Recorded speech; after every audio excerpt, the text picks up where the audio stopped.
네, 오늘 정한 것과 부정한 것에 대한 우리 레위기 11장 말씀 보도록 하겠습니다. 우리 부모들이 자녀들에게 이렇게 자연 상태에 있으면은 먹을 것과 먹지 못할 것을 가르쳐 줄 때가 있습니다. 저도 이제 시골에 살면서 이 버섯들, 먹는 버섯, 먹지 못하는 버섯을 이렇게 배운 적이 있는데요.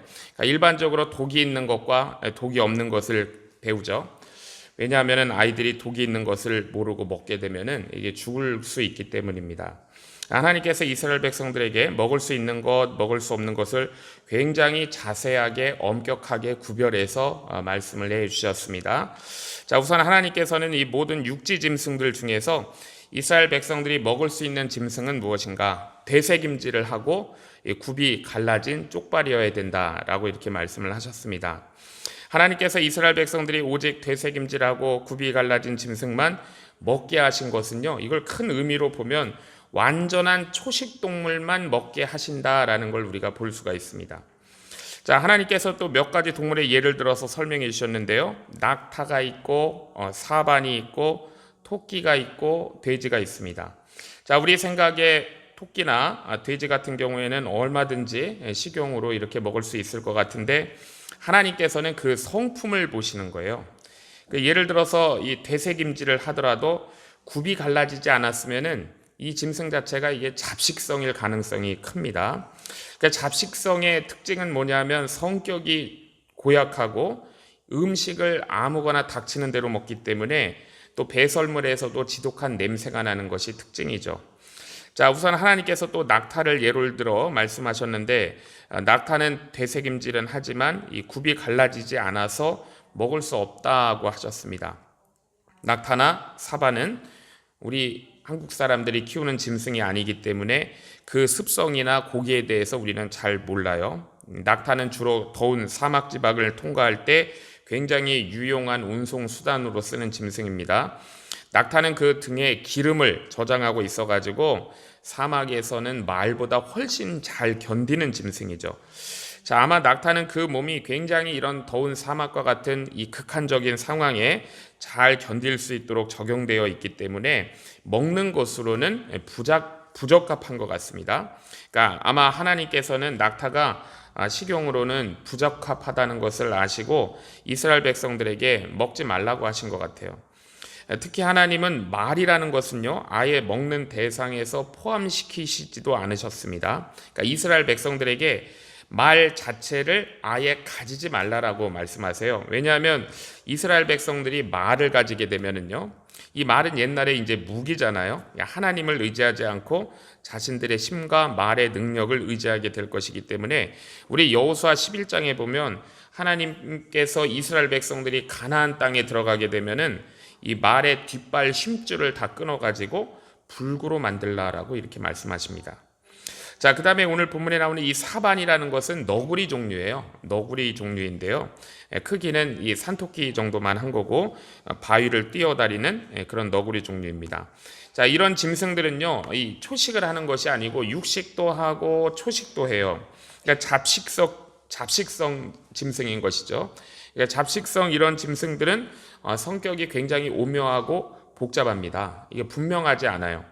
겉으로는 이게 순하게 생긴 것 같지만 이런 스컹크라든지 이런 너구리 종류, 사실은 굉장히 아주 성격이 고집스럽고 포악하고 자기 멋대로 행동하는 기질이 있는 짐승들이죠.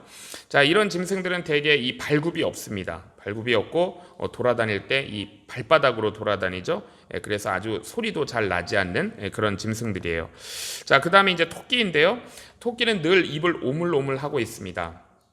그런데 이거 이제 학자들이 얘기하는데 사실 토끼는 되새김질 하는 건 아니라 그래요. 오물오물해도. 그리고 이 토끼는 굽이 갈라져 있지 않죠. 그래서 먹을 수 없다고 하십니다.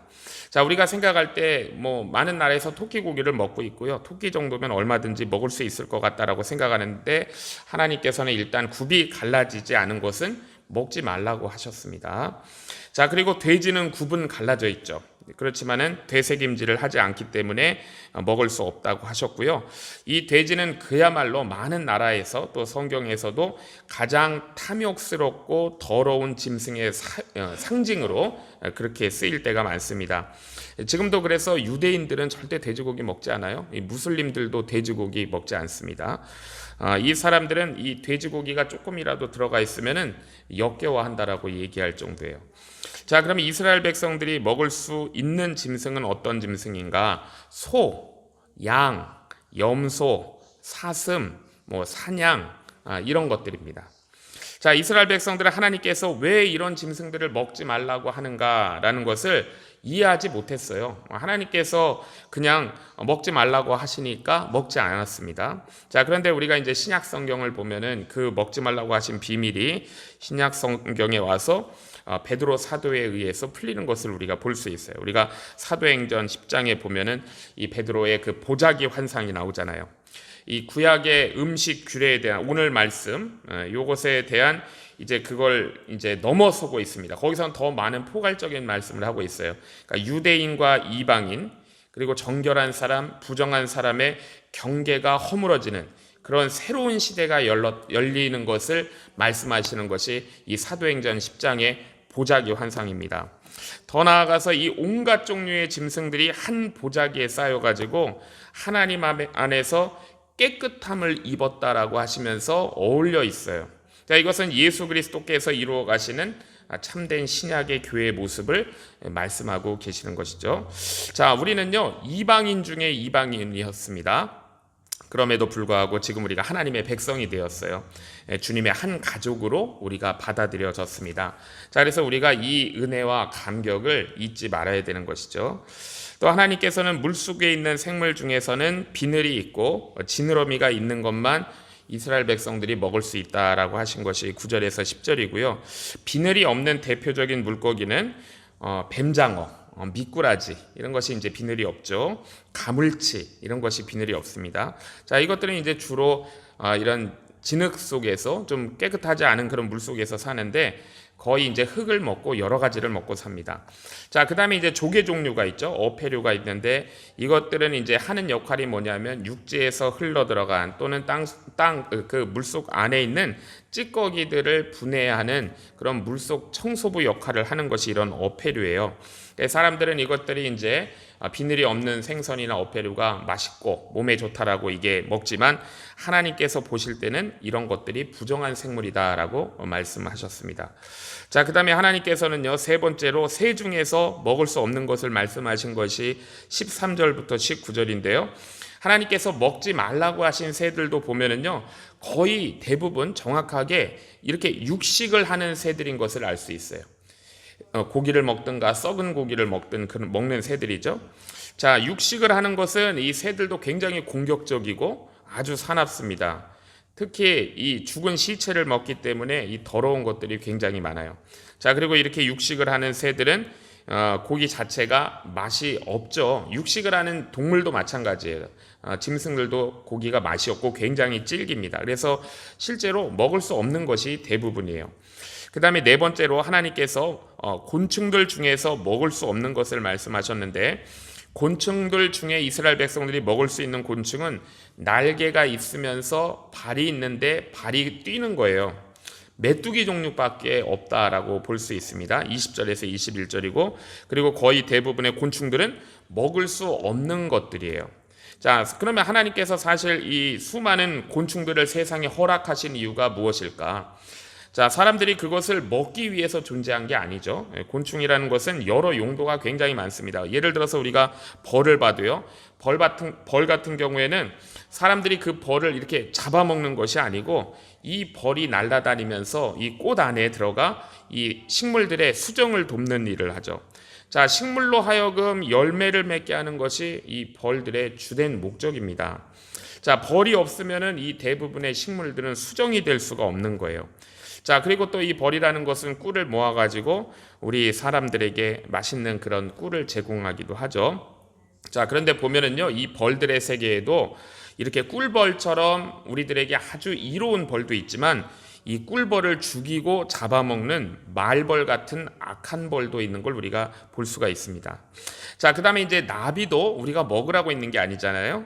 나비는 아름다운 모습을 보여주기 위해 있습니다.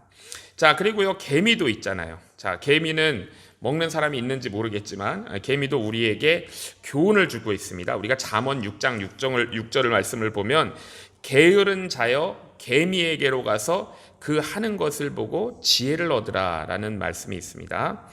또 하나님은 이 새들이나 곤충들이나 살아있는 것은 부정하다고 하지 않으세요. 그러니까 이것이 먹는 것으로는 적합하지 않지만 살아있는 것은 절대로 부정한 것이 아닙니다. 그러나 이것들이 이 부정한 먹을 수 없는 것들이 죽었을 때는 이 죽은 것에 접촉하면은 저녁까지 부정한 거예요. 자, 이것을 손으로 옮기는 모든 사람은 그 옷을 빨아야 된다라고 말씀하고 있습니다. 자, 그리고 하나님께서 지금까지 또 말씀한 것 이외에 추가로 더 말씀하시는 것이 29절 이하인데요. 거기 보면은 이 설치류라는 거 있죠. 이 쥐 종류입니다. 또 파충류에 속하는 뱀, 도마뱀, 악어 이런 거. 그다음에 칠면석천이라고 하는 것이 뭐냐면 이 환경에 따라 몸의 색깔을 바꾸는 카멜레온입니다. 자, 이 쥐와 이 설치류에 속하는 것이 쥐와 비슷한 다람쥐도 있고 청설모 같은 거 이런 거 다람쥐 종류 이런 것도 다 먹지 못하게 하셨는데 사실 우리가 다람쥐 보면은 뭐 이렇게 도토리만 먹고 그런 것 같지만은 뱀도 잡아먹습니다. 작은 뱀도. 이거 다 잡식성이에요. 자, 그리고 이것이 이제 그런 식물도 먹지만 이런 육식도 하기 때문에 먹을 수 없는 것입니다. 자, 하나님께서 이런 것들의 또 시체가 살아있는 것 말고요. 죽은 것들이 옷이나 그릇에 떨어지게 되면은 어떻게 되는지를 자세히 말씀하신 것이 31절부터 33절입니다. 살아있는 건 부정한 게 아니에요. 죽은 것이 이렇게 우리의 몸에 접촉이 되거나 만지거나 그릇에 떨어졌을 때 나무 그릇이나 그런 옷이라든지 또 가루 부대에 떨어져서 닿으면 물로 빨아야 돼요. 흙으로 만든 그릇이나 질그릇이죠. 화덕에 떨어지면은 그 그릇은 깨트려 버리라고 하십니다. 자, 그러나 이 샘물이 솟아나는 웅덩이는 그것이 떨어졌다 할지라도 더럽지 않다고 말씀하세요. 왜냐하면 언제나 새로운 물이 솟잖아요. 그래서 그 시체를 건져내면 되고 그 시체를 건져낸 그물만 부정하다라고 이렇게 말씀을 하십니다. 자, 그리고 씨앗 위에 떨어졌을 때 종자에 떨어지면은 그 씨에 물기가 있으면 그 씨가 부정해지지만 마른 종자이면은 부정하지 않다라고 하십니다. 자, 왜 이 마른 종자는 부정하지 않냐? 이 물기가 있어서 먹으려고 한 건 부정하지만 마른 종자는 그 안에 생명이 있습니다. 생명이 있으면 부정한 것이 아니에요. 이것이 하나님의 원칙입니다. 생명이 있어서 살아있는 것은 부정하지 않아요. 자, 그래서 우리 인간한테 적용해도 복음을 모르는 사람도요, 살아있기만 하면은 희망이 있는 거예요. 부정하지 않은 것입니다. 자, 하나님은 또 지금까지 나오지 않은 것 중에서 먹을 수 없는 것을 더 말씀하신 것이 41절부터 43절입니다. 배를 밀고 이렇게 다니는 여러 발을 가진 것들, 배로 밀고 다니는 것들인데요. 대개 이 배로 이렇게 기어 다니는 것들에는 이제 뱀이 있죠. 도마뱀도 있고 지렁이도 있고 벌레들 이런 구더기 같은 것들도 있습니다. 자, 그리고 여러 발로 다니는 것은 진해 같은 것들도 있죠. 자, 어떤 사람들은 이런 것이 이제 몸에 좋다고 약으로 해서 먹기도 하는데 이스라엘 백성들은 몸에 좋다고 해서 함부로 먹지 말라라고 말씀하시는 거예요. 그래서 오늘 본문 44절에 보면 이렇게 말씀하시죠. 나는 여호와 너희 하나님이라. 내가 거룩하니 너희도 몸을 구별하여 거룩하게 하고 땅에 기는 바 기어다니는 것으로 인하여 스스로 더럽히지 말라라고 말씀하고 계십니다. 자, 이스라엘 백성들은요, 하나님께서 짐승이나 공중의 새나 물고기나 곤충에 이르기까지 먹을 수 없는 것을 이렇게 상세하게 말씀하신 것을 이유를 잘 몰랐어요. 하나님은 왜 이방인들은 이렇게 맛있게 먹는 것들인데 왜 우리는 먹지 못하게 하셨을까? 그러니까 이해하지 못했습니다. 오직 이스라엘 백성들은 하나님이 먹지 말라라고 하셨기 때문에 먹지 않을 뿐이었어요.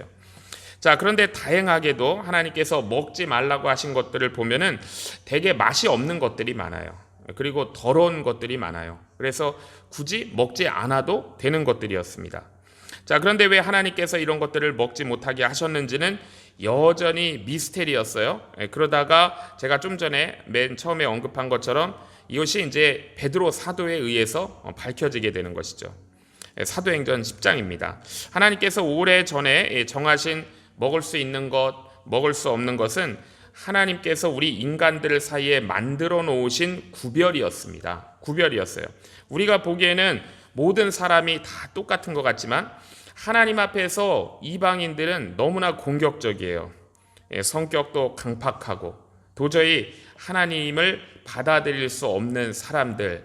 그래서 이 사람들이 하나님이 보실 때 이방인들입니다. 그래서 하나님께서는 이스라엘 백성들에게 사람이라 그래서 다 똑같은 사람이 아니라는 것을 음식을 통해서 구별하셨던 거예요. 자, 우리가 일단 사람들이 먹는 것이 다르면은요, 어울리기 어렵습니다. 먹는 것이 다르면 한 자리에 있기 어려워요. 하나님께서는 자연 상태에 있는 짐승들 자신은 잘 모르겠지만 우리 인간들이 보면은 그 중에 도저히 먹을 수 없는 것이 있고 가까이 할 수 없는 것이 있는 것처럼 우리 사람들도 그렇다는 거예요. 우리가 지금도 예수님 믿지 않는 사람들의 식생활이라든지 음식이라든지 그 다음에 언어 생활이라든지 그 다음에 성생활이라든지 이런 거를 보면은 너무 타락해서 우리 믿는 자들이 가까이 할 수 없다라고 생각하는 사람들이 많이 있습니다. 자, 하나님께서는 이스라엘 백성들에게 먹을 수 있는 것과 먹을 수 없는 것의 이 구별을 통해서 인간의 죄가, 우리 인간의 죄가 이 하나님께서 만드는 피조 세계에 깊이 오염되어 있다는 사실을 인식하게 하시는 거예요. 자, 그래서 짐승들 중에서도요, 우리 인간의 죄로 인해서 이 오염된 세상 가운데 사나운 것이 있어요. 그러니까 짐승들 가운데에서도 더러운 게 있어요. 자, 물고기와 곤충 가운데에서도 사납고 해치는 것이 있어요. 공격적인 것이 있다라는 것을 보여주시는 겁니다. 마찬가지로 사람들에게도 이런 구별이 있다는 거예요. 자, 그래서 하나님은요, 이런 율법이라는 높은 뚝을 만드신 거예요. 높은 담장을 치신 것입니다. 이방인들의 오염되고 타락한 문화가 이 하나님의 백성들 안으로 들여오지 못하도록 막아놓으신 거예요. 이게 율법이라는 뚝이고 이게 그런 울타리입니다. 자, 그 이방인들의 풍습을 막는 그 높은 뚝이 먹을 수 있는 것과 먹을 수 없는 것을 구별한 레위기의 율법이에요. 자, 그런데 이제 예수님께서 오셔서 십자가에 달려 돌아가시고 부활하신 후에 이제 성령을 보내주셔가지고 하나님의 축복이 세상으로 다 흘러 넘쳐 들어가게 되었습니다. 자, 그래서 드디어 하나님께서는 이방인과 이 하나님의 백성을 가로막는 벽을 깨뜨신 거예요. 자, 그리고 이방인들이 교회 안으로 받아들여지게 된 것입니다. 그게 바로 신약 백성들이고 우리 신약의 이 교회의 모습이에요. 자, 우리가 볼 때는요, 사람들이 다 똑같은 것 같아요. 오히려 어떨 때는 하나님을 믿지 않지만 더 똑똑하고 더 잘났고 더 세련되고 더 아름다운 사람들이 우리 믿지 않는 자들 중에 더 많아 보입니다. 그러나 그들은 예수님의 이 보혈의 공로가 아니면 사실 하나님 앞에 받아들여질 수 없는, 용납이 될 수 없는 아주 더럽고 부정한 사람들이다라는 것을 우리가 알 필요가 있어요. 자, 그런데 우리는 예수님을 믿음으로 말미암아 이 더러운 본성과 사나운 본성을 다 씻음 받은 거예요. 너무나도 아름다운 초식 동물로, 우리가 어린 양으로 우리가 태어나게 된 자들입니다. 자, 이것이 하나님께서 또 원하시고 기뻐하시는 일이세요. 자, 이제 우리는 그리스도 안에서 레위기의 장벽이 허물어진 시대를 살고 있어요. 율법의 이 뚝이 무너진 시대를 살고 있습니다. 자, 그렇지만 여전히 인간들은요, 탐욕스럽고 정욕적이에요. 그리고 이 육식을 하는 그런 동물처럼 삶을 살고 있어요. 자, 그런데 하나님께서 우리를 그 육식 동물에서 우리를 초식 동물로 바꿔주신 거예요. 자, 그러므로 우리가 이 세상 사람들의 그 육식 동물과 같은 삶과 가치관과 그들의 성공을 우리가 부러워하지 말아야 되는 것입니다.